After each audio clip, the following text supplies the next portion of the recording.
Aqui é o Eduardo. Vamos analisar uma questão de direito constitucional do ano de 2015. A banca é o ESAF, o órgão é a Procuradoria da Fazenda Nacional, aprova para procurador da Fazenda Nacional. Se você está acompanhando o vídeo, pause o vídeo e volte em seguida com a sua resposta anotada.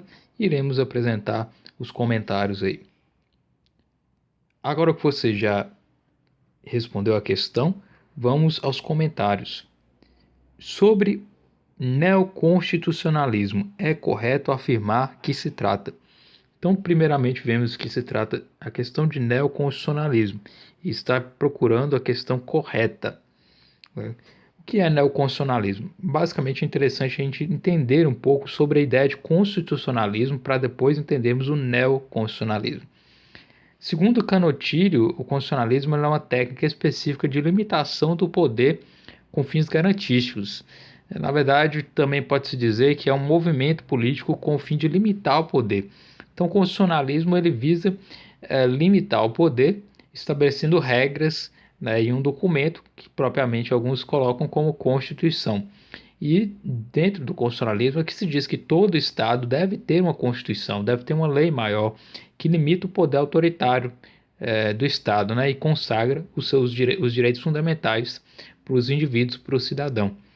Basicamente, o constitucionalismo tem toda uma história de desenvolvimento, né? Na Idade Antiga, alguns hebreus utilizavam técnicas similares ao constitucionalismo, né? Utilizando a Bíblia como referência. Na Grécia, as cidades-estados elas tinham como exemplo uma espécie de democracia constitucional. Na Idade Média, tem aí vários documentos, como a Magna Carta, né? Que estabelecia alguns direitos individuais em 1215. Na Idade Moderna, começou a surgir várias leis que consagravam direitos fundamentais, como, por exemplo, a Petition of Rights, de 1628, o Habeas Corpus, em 1679, o Bill of Rights, em 1689, enfim, vários outros, né? Mas é com o constitucionalismo norte-americano que a ideia de constitucionalismo se torna mais forte. Nos Estados Unidos, com a Declaração dos Direitos do Estado da Virgínia, em 1776, passou-se a entender e dar a importância a essas ideias de direitos fundamentais.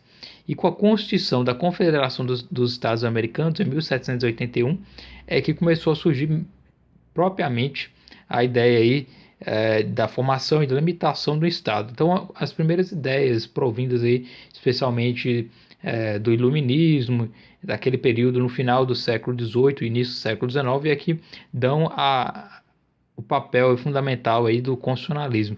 Né? E dentro disso, o constitucionalismo moderno, né, que é considerado como a idade contemporânea, temos a Constituição norte-americana de 1787, que está em vigor até hoje nos Estados Unidos e ela é base para entender o constitucionalismo moderno. Também, logo em seguida, a Constituição Francesa de 1791, que estabelece uma série de direitos individuais e tenta aí evitar os abusos estatais. Temos atualmente, depois de uma série de mudanças legislativas e questões políticas históricas, o que nós chamamos de constitucionalismo contemporâneo, que é o que nós vivemos atualmente, que é relacionado à ideia de que a Constituição ela é uma Constituição dirigente, ela dirige as ações do governo, ela não apenas é uma norma propriamente, né? Por isso que é chamada de Constituição dirigente.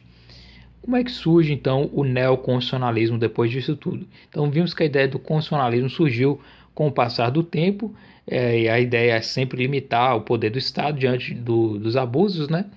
E a Constituição dos Estados Unidos, de 1787, foi de fundamental importância para fundamentar as bases do constitucionalismo. O neoconstitucionalismo ele surgiu com o período pós-guerra, né? Depois que terminou a Segunda Guerra Mundial, a Europa passou a um processo de redemocratização, né? Vários estados eram ditaduras ou haviam sofrido com regimes totalitários e tudo mais. Coube aos estados reavaliar aí os papéis que eles próprios tinham para conter esses abusos. E por isso houve aí o neoconstitucionalismo, uma nova forma de se ver aí a ideia da Constituição e sua aplicação na sociedade e tudo mais.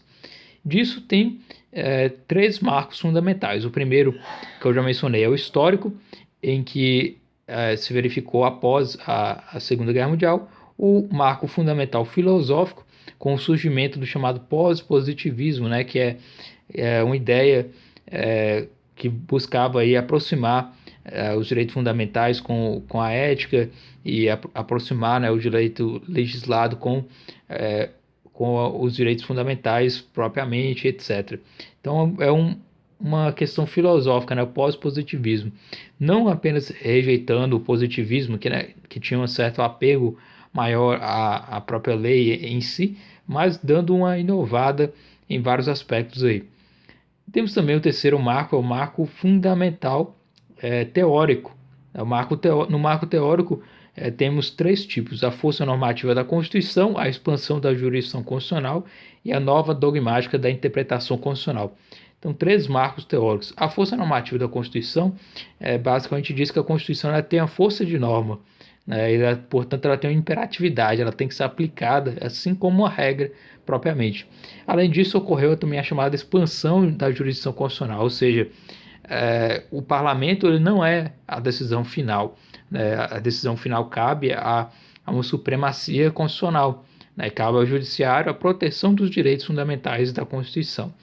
E, por último, o marco teórico da nova dogmática da interpretação constitucional, que a Constituição ela tem que ter os próprios princípios de interpretação constitucional. Exemplo, a supremacia da Constituição, interpretação conforme, unidade, razoabilidade, efetividade, etc. Então, vimos aí que o neoconstitucionalismo é hoje aplicado no Brasil a partir da Constituição de 1988, enquanto que na Europa começou a se desenvolver após a Segunda Guerra Mundial. É importante ressaltar alguns pontos marcantes do neoconstitucionalismo, que a Constituição ela é o centro do sistema, né? As normas devem estar de acordo com seus valores, né, destacados ou seu caráter axiológico, ou seja, os valores da Constituição devem ser observados nas leis. A Constituição ela tem um caráter de norma jurídica, né, como já foi ressaltada no marco teórico, ou seja, ela é dotada de imperatividade, superioridade, centralidade. Tudo deve ser interpretado a partir da Constituição. É importante também ressaltar o conteúdo axiológico da Constituição. O conteúdo axiológico da Constituição dita que é a incorporação explícita de valores e opções políticas nos textos constitucionais, sobretudo no caso quanto à promoção da dignidade da pessoa humana e dos direitos fundamentais. Temos também a ideia de concretização dos valores constitucionais e garantia das condições dignas mínimas. A Constituição de 1988 ela valoriza a dignidade da pessoa humana. Então existe uma reaproximação entre o direito e a ética, entre o direito e a moral e o direito à justiça, para se buscar algo que seja mais benéfico e que traga dignidade à pessoa humana. Então essas são uma série de ideias que eu posso lançar sobre constitucionalismo e neoconstitucionalismo. Então vamos analisar a questão, agora que já temos um pouco de noção sobre neoconstitucionalismo. Da expressão doutrinária de origem inglesa, desenvolvida com a série de julgados da Câmara dos Lordes que retém competência legislativa e judicante. O neoconstitucionalismo não trata propriamente de decisões que vieram da Câmara dos Lordes. O neoconstitucionalismo não tem origem propriamente inglesa, né? Até mesmo que vimos nem mesmo o constitucionalismo que surgiu com a Constituição norte-americana de 1787, embora a Inglaterra tivesse papel importante, né, na Idade Moderna e Idade Média. O constitucionalismo propriamente ele tem mais força e origem propriamente com a Constituição norte-americana e com a Constituição francesa. Então não tem necessariamente uma origem inglesa e que não foi desenvolvida com julgados aí da Câmara dos Lordes. Então a letra A está errada. Letra B. De expressão doutrinária que tem como marco histórico o direito constitucional europeu, com destaque para o alemão e o italiano após o fim da Segunda Guerra Mundial. Então temos aqui como marco histórico do direito constitucional, com destaque para o alemão e o italiano após o fim da Segunda Guerra Mundial. E é justamente esse um marco histórico do neoconstitucionalismo, né?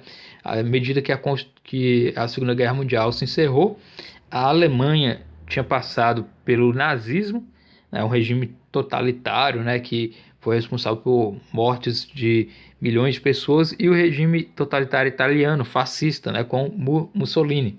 Então, diante desses dois regimes autoritários, os próprios países passaram a rever aí sua noção de direito constitucional e disso surgiu o direito constitucional. Então a letra B, ao que parece, está correta. Mas vamos analisar as outras questões para termos certeza, né? Do novo constitucionalismo de expressão doutrinária, que tem origem e marco histórico no direito brasileiro com a redemocratização e as inovações constantes da Constituição de 1946. A questão, a letra C, está correta até a palavra redemocratização. Porém, ela se torna errada na medida em que fala que a Constituição de 1946 é que consagrou aí inovações com relação ao novo constitucionalismo, ao neoconstitucionalismo, quando na verdade surgiu com 1988, né, a nova Constituição de 1988. Então a questão está errada. Letra D. O neoconstitucionalismo se trata de expressão doutrinária de origem anglo-saxã, desenvolvida na Suprema Corte dos Estados Unidos à época que John Marshall era seu presidente, caracterizada pelo amplo ativismo judicial. Na verdade, não surgiu com decisões da Suprema Corte dos Estados Unidos, né? O que aconteceu nos Estados Unidos é que teve a Constituição escrita e depois, no século XIX, o juiz John Marshall, interpretando a Constituição, disse que caberia ao Poder Judiciário tratar sobre decisões aí que iriam interpretar a Constituição, né? E, portanto, de certa forma, a origem do ativismo judicial, quando, na verdade, né, e, portanto, não foi a origem necessária do direito do neoconstitucionalismo, né, que já surgiu posterior a isso, né, após a Segunda Guerra Mundial. Então, letra D está errada. Letra E. De expressão doutrinária atribuída ao constitucionalista argentino Vidal Campos e tem como marco histórico a Reforma Constitucional de 1957.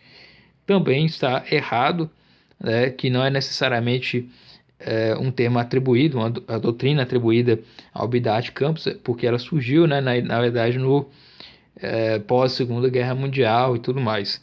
Então, a expressão mais correta, né, a resposta correta é a letra B, da expressão doutrinária que tem como marco histórico o direito constitucional europeu, com destaque para o alemão e o italiano após a Segunda Guerra Mundial, e que trouxe repercussões para o Brasil após a Constituição de 1988, que consagra aí o neoconstitucionalismo. Neoconstitucionalismo que tem três marcos fundamentais: histórico, filosófico e teórico. Histórico, surgimento após a Segunda Guerra Mundial; filosófico, com o pós-positivismo; marcos teóricos, força normativa da Constituição, expansão da jurisdição constitucional e nova dogmática da interpretação constitucional. Então a resposta correta é a letra B.